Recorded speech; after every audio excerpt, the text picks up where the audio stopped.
The wind carried dry dust across the open land, brushing against the old fences that surrounded a lonely ranch miles away from the nearest town. The place had once been alive with voices, horses, and the laughter of cowboys. Now it was quiet, almost forgotten except for one man who still lived there. His name was Thomas Hale, a man in his late 40s with tired eyes and hands marked by years of work. No one had seen him in town for a long time. Some said he had gone half mad after losing his family to fever years ago. Others simply said he had given up on people.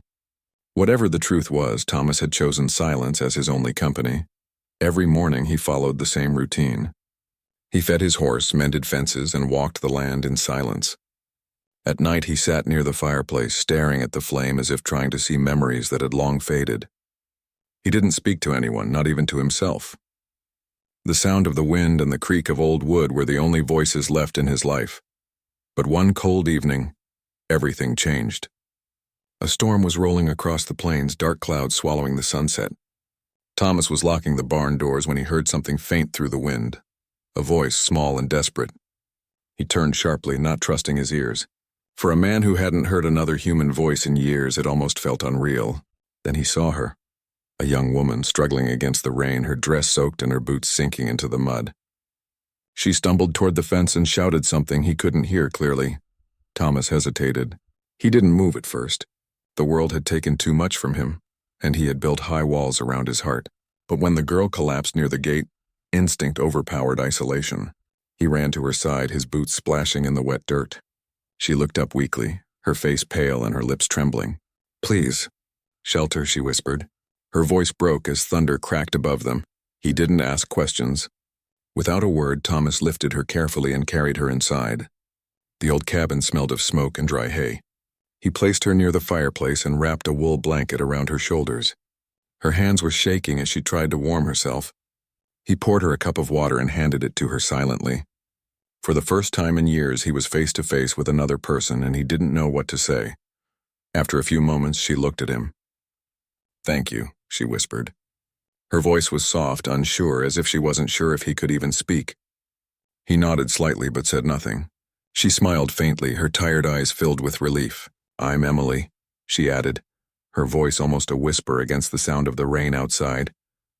Thomas looked at her for a long second before finally answering, his voice rough from years of disuse. "Thomas." It was just one word, but it carried the weight of silence broken after too long. The girl's expression softened, and for a brief moment, there was peace in that quiet cabin. Two strangers sharing warmth against the storm. The night grew colder, and Thomas gave her some food, old bread and soup he had made earlier. She ate slowly, thanking him each time. He sat opposite her, watching the firelight flicker across the walls. The storm outside raged on, but for the first time in years, the loneliness inside his home began to fade, replaced by something unfamiliar: presence. When the rain eased, Thomas stood and checked the door. Emily's eyes followed him nervously. "I can leave in the morning if you want," she said softly. "I won't cause trouble." He shook his head. "Stay," he said simply. "Storm might come back." His words were few, but they carried kindness. Emily nodded gratefully and wrapped herself in the blanket. As she fell asleep near the fire, Thomas found himself standing by the window watching the rain fade into mist. The land was quiet again, but his mind wasn't. He kept thinking about how suddenly a stranger had appeared in his lonely world. By morning, the air was clear, and sunlight spilled through the window. Thomas stepped outside to fetch water from the well, his boots crunching on the wet soil. When he returned, Emily was awake, brushing her damp hair and looking around the cabin. "You live alone?" she asked gently. He nodded. "For a long time." She looked down, her hands folded. "I had nowhere else to go," she said quietly. "There were men on the trail. I ran when they tried to take my horse." Thomas's jaw tightened, but he didn't interrupt. She continued, "I just wanted to reach the next town. Maybe find work in a saloon or kitchen. I didn't mean to intrude." He looked at her with a calm but serious expression. "You're safe here," he said. "For now." She gave him a small, grateful smile. There was honesty in her eyes, and something else he hadn't seen in years: trust. Over the next few days, she stayed at the ranch, helping where she could. She swept the floor, fed the horse, and cooked simple meals. Thomas, who had once done everything alone, found himself watching her quietly, uncertain how to feel about the sudden change. She was young, maybe in her 20s, full of life despite her hard past, and she never asked about his own, as if she already understood that some wounds shouldn't be forced open. Each day, the silence between them became less heavy.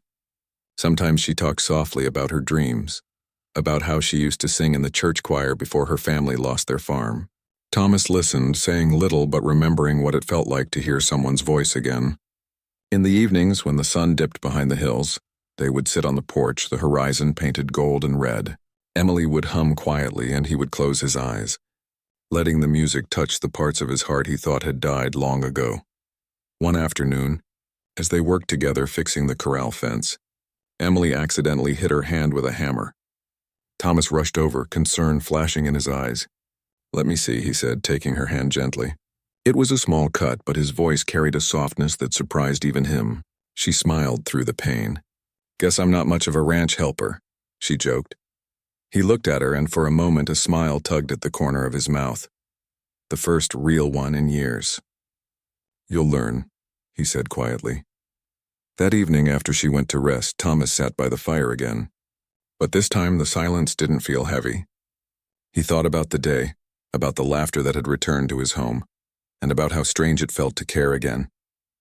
The ranch that once echoed with emptiness now carried the sound of another's footsteps. As the night grew deep, he found himself standing at the door, watching the moonlight spread over the open land. Somewhere in his heart, something was changing. The walls he had built around himself were no longer as strong. The girl who had come seeking shelter had unknowingly brought a light into his world that had long been dark. For the first time in years, Thomas whispered softly to himself, "Maybe I wasn't meant to live alone forever." He turned back toward the cabin where Emily slept peacefully by the fire.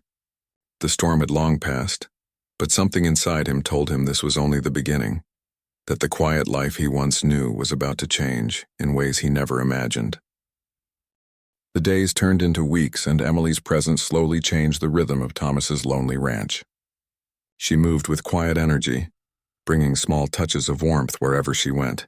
The kitchen smelled of fresh bread again.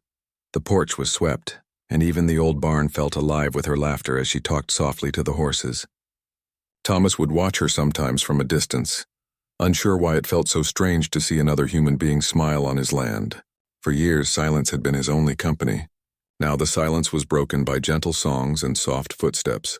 One morning, Thomas found Emily sitting by the fence, sketching in a small notebook. He approached quietly and noticed she was drawing the hills that rolled far into the horizon. "You draw," he said in his deep, unused voice. She looked up and nodded with a smile. "It helps me think," she said. "When I draw, I forget the hard things." He stood beside her for a while, looking at the picture. Rough lines, but full of heart. "That's the first time anyone's drawn this land," he said quietly. "It's beautiful in its own way." She looked at him and said softly, "You should see it the way you see it, not the way the past left it." Those words stayed with him all day. That night he found himself remembering her phrase, "not the way the past left it."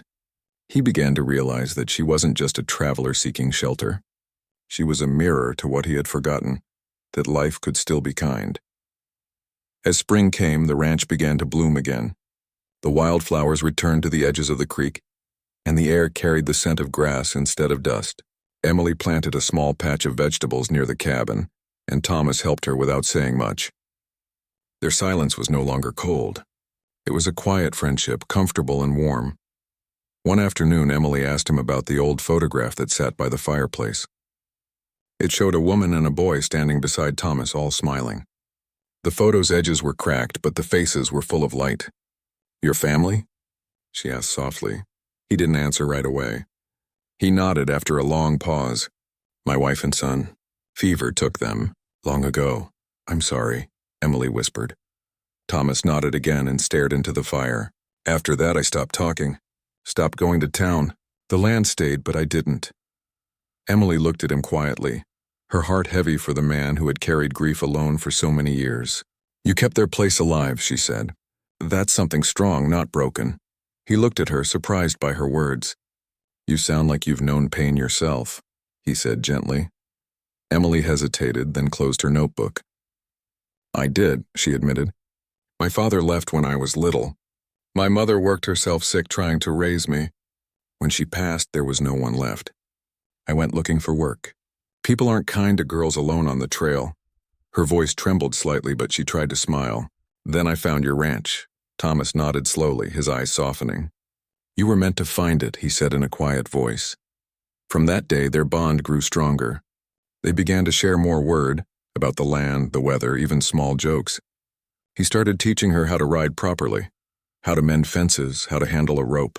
She learned fast and laughed often, and he found himself laughing too, sometimes even forgetting how long it had been since he had last done that. But peace in the Wild West was always fragile. One morning, while Emily was tending to the horses, Thomas saw dust clouds on the horizon. He stepped onto the porch, squinting against the sunlight. 3 riders were approaching fast. Something in their movement felt wrong. Emily noticed too and froze, fear flashing across her face. Those men, she whispered. They're the ones I ran from. Thomas's jaw tightened. He said nothing at first, but his eyes hardened. He walked to the barn calmly and came back with his old rifle, the same one he hadn't touched in years. Go inside, he said. Emily's lips trembled. They'll hurt you, she said. They just want me. He shook his head.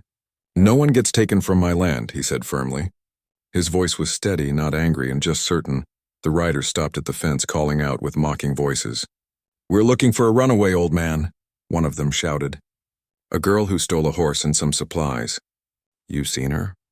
Thomas stood silent, his weathered face giving nothing away. Ain't no thief here, he said calmly. The man sneered. We can check for ourselves. He tried to push his horse forward, but Thomas stepped closer, his stance unmoving. Turn around, he said. This land's private. The air grew tense.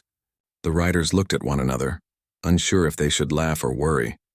Something in Thomas's voice, quiet but unyielding, told them he wasn't bluffing. Finally, the leader spat on the ground. Ain't worth the trouble, he said, and turned his horse around. The others followed, cursing under their breath as they rode off. When they were gone, Thomas lowered the rifle and turned back toward the house. Emily was standing at the door, her hands trembling. You could have been killed, she said, tears in her eyes. He shook his head. Not today, he said simply. She ran forward and hugged him tightly before she could stop herself. For a moment, Thomas froze, not used to being held. Then slowly his arms came up and he held her too. The silence between them was full of emotion, gratitude, relief, and something deeper neither dared to name. That night they sat by the fire again, both quiet, but at peace. You risked your life for me, Emily said softly. Thomas looked into the flames. You brought life back here, he replied. Maybe I was just protecting that. From that day on, they worked the land together as partners. The loneliness that had ruled his ranch for years vanished completely. Emily sang while they worked, her voice light and clear across the open air. Thomas began to ride into town again, trading supplies and speaking to people he hadn't greeted in over a decade. Folks were surprised to see him smile, and even more surprised when he introduced the young woman who now lived at his ranch. Seasons passed, and the land thrived under their care. The cabin looked new again, fences strong, the fields green. But more than that, Thomas had changed. He spoke easily, laughed often, and even rode with neighbors now and then. Emily had not only found shelter, she had rebuilt a man's life without meaning to. One evening, as the sun dipped low, Emily sat on the porch and said softly, You ever think of leaving this place? Going somewhere new? Thomas looked out over the land, the same land that had once felt like a prison but now felt like home. I did once, he said. Now I think the world came here instead. She smiled, looking at him with quiet affection. I'm glad I found this place, she whispered. He nodded. And I'm glad you did too. The wind moved gently through the grass, and for the first time in many years, Thomas felt whole again. The pain of the past was still there, but it no longer ruled him. The ranch, once a silent witness to his sorrow, had become a place of new beginnings. When neighbors later spoke of Thomas Hale, they said he was a man who had lived 2 lives, one of loss and one of redemption. And they said it all began the night a young girl came to his ranch begging for shelter. Under the endless Wild West sky, where loneliness once reigned, hope had found its way back, carried not by thunder or storm, but by a soft voice asking for a home and a man brave enough to open his door again.